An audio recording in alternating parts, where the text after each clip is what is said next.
Hi friends, ലിനീസ് food കോർണറിലേക്ക് എല്ലാവർക്കും സ്വാഗതം. ഞാൻ ഇന്ന് ചെയ്യാൻ പോകുന്നത് ഒരു സ്പെഷ്യൽ ബീഫ് ബിരിയാണിയാണ്. ഇതിൻ്റെ പ്രിപ്പറേഷൻ ഒത്തിരി വൈഡായ രീതിയിലല്ല, ഞാൻ സിമ്പിളായ രീതിയിലാണ് ചെയ്യുന്നത്. നമ്മൾ വീട്ടിലൊക്കെ ചെയ്യുമ്പോൾ എളുപ്പത്തിൽ നമ്മൾ എങ്ങനെ ചെയ്തെടുക്കാം എന്നുള്ളൊരു രീതിയിലാണ് ചെയ്യുന്നത്. അപ്പോൾ നമ്മുടെ വീഡിയോയിലേക്ക് കിടക്കുന്നതിന് മുന്നേ എൻ്റെ ചാനൽ ഇതുവരെ സബ്സ്ക്രൈബ് ചെയ്യാത്തവരൊന്ന് സബ്സ്ക്രൈബ് ചെയ്യുക. തൊട്ടടുത്ത ബെല്ലൈക്കനും കൂടി ഒന്ന് പ്രസ് ചെയ്യുക. പിന്നെ ഞാൻ എല്ലാ ദിവസവും രാവിലെ 6 മണിക്ക് വീഡിയോസ് അപ്ലോഡ് ചെയ്യുന്നുണ്ട്. അതിൻ്റെ നോട്ടിഫിക്കേഷൻസ് നിങ്ങൾക്ക് കിട്ടുന്നതിന് വേണ്ടി ഓൾ എന്ന ഓപ്ഷനും കൂടി മറക്കാതെ ഒന്ന് പ്രസ് ചെയ്തേക്കണം കേട്ടോ. അപ്പം നമുക്ക് നമ്മുടെ വീഡിയോയിലേക്ക് പോകാം.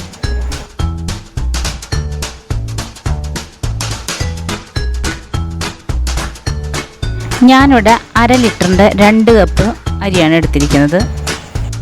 അതായത് 1 കിലോനും കുറച്ചും കൂടി 2 കപ്പ് തികയുള്ളായിരുന്നു. അത് ഇന്ത്യ ഗേറ്റിൻ്റെ ക്ലാസിക് ബിരിയാണി റൈസാണ്. അത് നമുക്കൊന്ന് കഴുകി സോക്ക് ചെയ്യാനായിട്ട് വെക്കാം. ഇത് ബീഫ് ഞാൻ 2 കിലോ ബീഫ് എടുത്തിട്ടുണ്ട്. അത് വലിയ വലിയ പീസാക്കിയിട്ടാണ് എടുത്തിരിക്കുന്നത്. അത് കഴുകി വൃത്തിയാക്കി ഞാനതൊരു കുക്കറിലേക്ക് ഇട്ട് കൊടുക്കുന്നുണ്ട്. അതിലേക്ക് നമുക്ക് കുറച്ച് വേപ്പില ഇട്ട് കൊടുക്കാം, കുറച്ച് പച്ചമുളക് ഇട്ട് കൊടുക്കാം, 1 ടേബിൾ സ്പൂൺ ഇഞ്ചി അരച്ചിട്ട് കൊടുക്കാം, പിന്നെ ആവശ്യത്തിന് ഉപ്പിട്ട് കൊടുക്കാം, പിന്നെ 1 സ്പൂൺ കുരുമുളക് പൊടിയും കൂടി ഇട്ട് കൊടുക്കാം. എന്നിട്ട് നമുക്ക് ഒരു 1/2 കപ്പ് വെള്ളം കൂടി ഇതിലേക്ക് ചേർത്ത് കൊടുക്കാം. എന്നിട്ട് നമുക്കിത് മൂടി വെച്ച് വേവിച്ചെടുക്കാം. റൈസ് റെഡിയാക്കാൻ വേണ്ടി ഉരുളി വെച്ചിട്ടുണ്ട്. അതിലേക്ക് കുറച്ച് വെളിച്ചെണ്ണ ഒഴിച്ചു കൊടുത്തിട്ടുണ്ട്. ഒരു 5-10 ഏലയ്ക്കും അത്ര തന്നെ കരയാമ്പൂവും, ഒരു 3-4 കഷ്ണം പട്ടയും, പിന്നെ ഒരു ബേ ലീഫ് കീറിയിടുക. എന്നിട്ട് അതൊന്ന് ശരിക്കൊന്ന് പൊട്ടി വന്ന് കഴിയുമ്പോൾ അതിലേക്ക് നമുക്ക് ഒരു 1/4 സ്പൂൺ സജീരകം കൂടി ചേർത്ത് കൊടുക്കാം.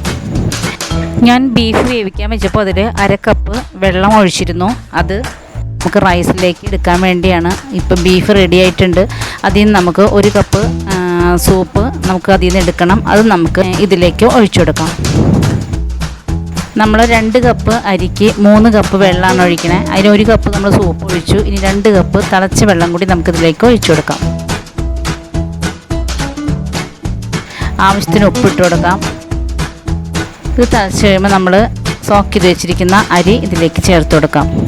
ഞാൻ 1 കപ്പ് അരിക്ക് 1.5 കപ്പ് വെള്ളം എന്ന അളവിലാണ് 2 കപ്പ് അരിക്ക് 3 കപ്പ് വെള്ളം എടുത്തിരിക്കുന്നത്. ഇനി നമുക്ക് ഇതിലേക്ക് 1 മുറി ചെറുനാരങ്ങയുടെ നീര് ഒഴിച്ചെടുക്കാം.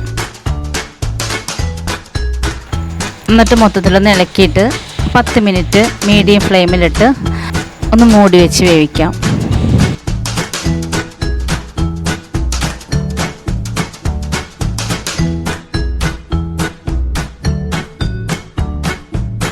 ഇവിടെ സവാള ഞാൻ 10 സവാളയാണ് ഞാൻ എടുത്തിരിക്കുന്നത്.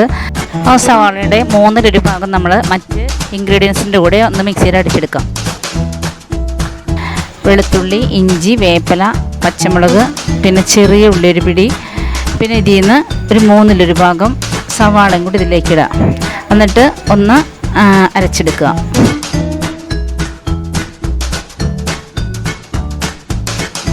ഇത് നല്ലതുപോലെ അടിച്ചെടുത്തിട്ടുണ്ട്.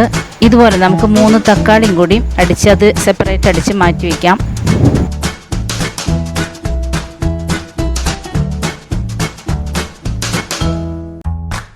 ഞാനിവിടെ ബീഫ് റെഡിയാക്കാൻ വേണ്ടിയിട്ട് ഞാനിവിടെ ഒരു ബിരിയാണി പോട്ട് വെച്ചിട്ടുണ്ട്. അതിലേക്ക് ഞാൻ ബാക്കിയുള്ള 2 ഭാഗം സവാള ഇട്ട് കൊടുക്കുന്നുണ്ട്.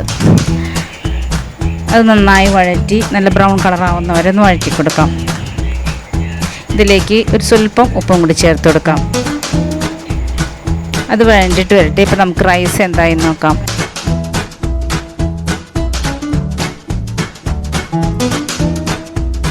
റൈസ് ഇപ്പോൾ ഒരു 1/4 ഭാഗത്തിലെ മേലെ വേവായിട്ടുണ്ട്. അതൊന്ന് മൊത്തത്തിലൊന്ന് കണ്ടോ, നല്ല വേവായെന്ന് തന്നെ പറയാം. അതിൻ്റെ അത്ര ആയിട്ടുണ്ട്. ഒന്ന് മൊത്തത്തിലൊന്ന് ഇളക്കി അതൊന്ന് റെഡിയാക്കി എടുക്കാം. ഇതിൽ നിന്ന് ബേ ലീഫും അതുപോലെ കാണുന്ന പട്ടയൊക്കെ എടുത്ത് മാറ്റാം.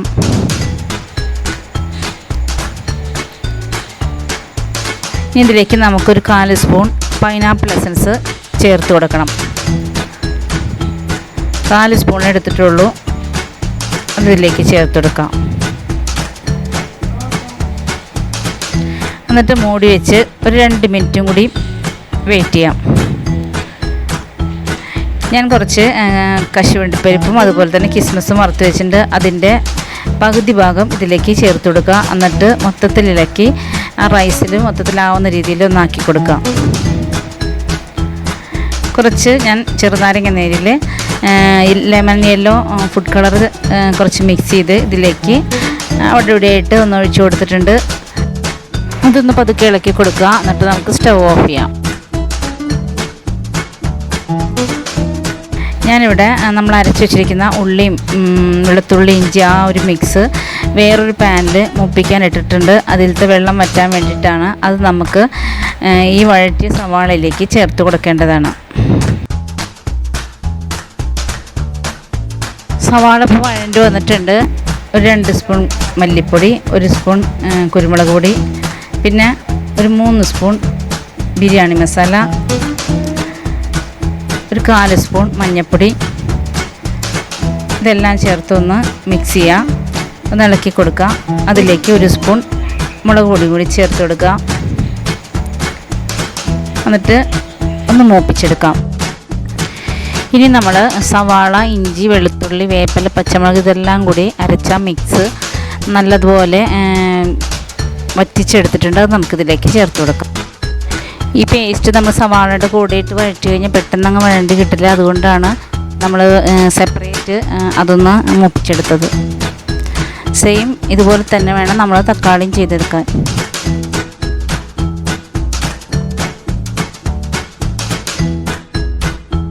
നമ്മൾ കറിയിലേക്കും ഒരു 1/4 സ്പൂൺ പൈനാപ്പിൾ എസൻസ് ചേർത്ത് കൊടുക്കാം. പൈനാപ്പിൾ ഉണ്ടെങ്കിൽ അത് ചെറുതാക്കി കട്ട് ചെയ്തിട്ട് കൊടുത്താലും മതി. ഞാനിവിടെ പൈനാപ്പിൾ എസൻസാണ് ചേർത്ത് കൊടുത്തിരിക്കുന്നത്. 1/4 സ്പൂൺ മതി, കൂടുതലായി പോകരുത്.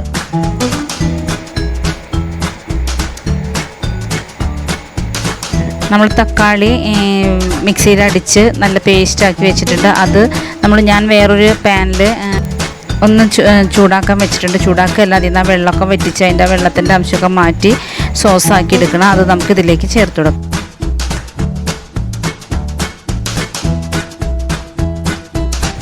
നമ്മൾ പെട്ടെന്നാവാൻ വേണ്ടിയാണ് ടൊമാറ്റോ സോസും അതുപോലെ തന്നെ നമ്മൾ ഇഞ്ചി വെളുത്തുള്ളി പേസ്റ്റും വേറെ ഒരു തവയിലിട്ട് വറ്റിച്ചെടുത്തത്. അതെല്ലാം ഈ സവാളയുടെ കൂടെ നമ്മൾ ചെയ്തു വരുമ്പോൾ നമുക്ക് സമയം കുറേ വേസ്റ്റ് ആവും. അതുകൊണ്ട് ഞാൻ അത് സെപ്പറേറ്റ് വറ്റിച്ചെടുത്ത് ഇതിലേക്ക് ചേർക്കുകയാണ് ചെയ്തത്. ഇപ്പം നമ്മുടെ വേവിച്ച് വെച്ചിരിക്കുന്ന ബീഫ് ഇതിലേക്ക് ചേർത്ത് കൊടുക്കാം.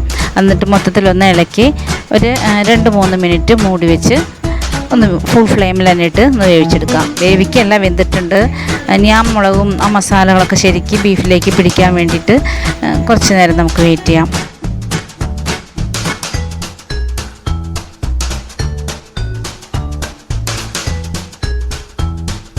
ഇപ്പം നല്ലപോലെ തിളച്ച് വന്നിട്ട് ഒന്ന് ഇളക്കാം. നമ്മൾ ആ മിക്സിയിലെ സവാളയും ഇതൊക്കെ മിക്സിയിൽ അരച്ചിട്ട് ഇട്ടത് ഇതിൻ്റെ ഗ്രേവി നല്ല കട്ടി കിട്ടാൻ വേണ്ടിയിട്ടാണ്. ഇതേപോലെ നല്ല കട്ടി കിട്ടാൻ വേണ്ടിയിട്ടാണ് ഞാൻ അങ്ങനെ ചെയ്തത്.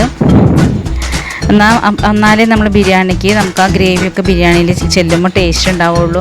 അതല്ല വെള്ളം പോലെ ഇരുന്ന് കഴിഞ്ഞിട്ടുണ്ടെങ്കിൽ ബിരിയാണി ഇങ്ങനെ ആകെ കുഴഞ്ഞ പോലെ ഇരിക്കും. അതുകൊണ്ട് നമ്മൾ കുറച്ച് സവാളയും അതുപോലെ തന്നെ ഇഞ്ചി, പച്ചമുളക്, വേപ്പില ഇതെല്ലാം കൂടി നമ്മൾ മിക്സിയിലൊന്ന് അടിച്ചിട്ട് അതുപോലെ തക്കാളി മിക്സിയിലടിച്ച് നമ്മൾ ഇതുപോലെ വഴറ്റിയെടുത്തിട്ട് ഇതിൽ ചേർക്കുകയാണെങ്കിൽ നല്ല കുറുകിയ ഗ്രേവി ആയിട്ട് നമുക്ക് കിട്ടും.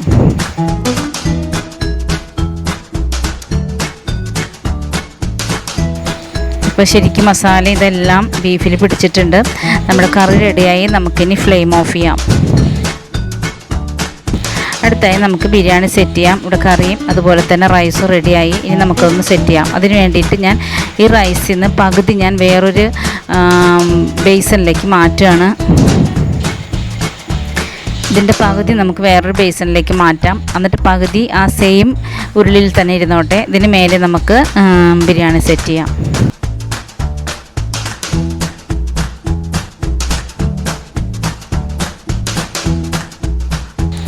ഞാൻ ആദ്യമേ തന്നെ കിസ്മസും മണ്ടിപ്പരിപ്പെല്ലാം ഇതിൽ ചേർത്ത് ഇളക്കിയത് ഈ റൈസെല്ലാം നല്ല ടേസ്റ്റ് ആയിരിക്കാൻ വേണ്ടിയിട്ടാണ്. അതെല്ലാം റൈസ് മാത്രമായിരുന്നിട്ട് നമ്മൾ ലാസ്റ്റ് ചേർക്കുമ്പോൾ അത്ര അങ്ങ് ടേസ്റ്റ് വരില്ല.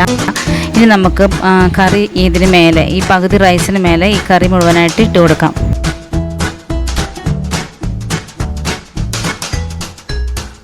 ഇതിന് മേലെ നമ്മൾ മാറ്റി വെച്ചിരിക്കുന്ന റൈസ് ഇട്ട് കൊടുക്കാം.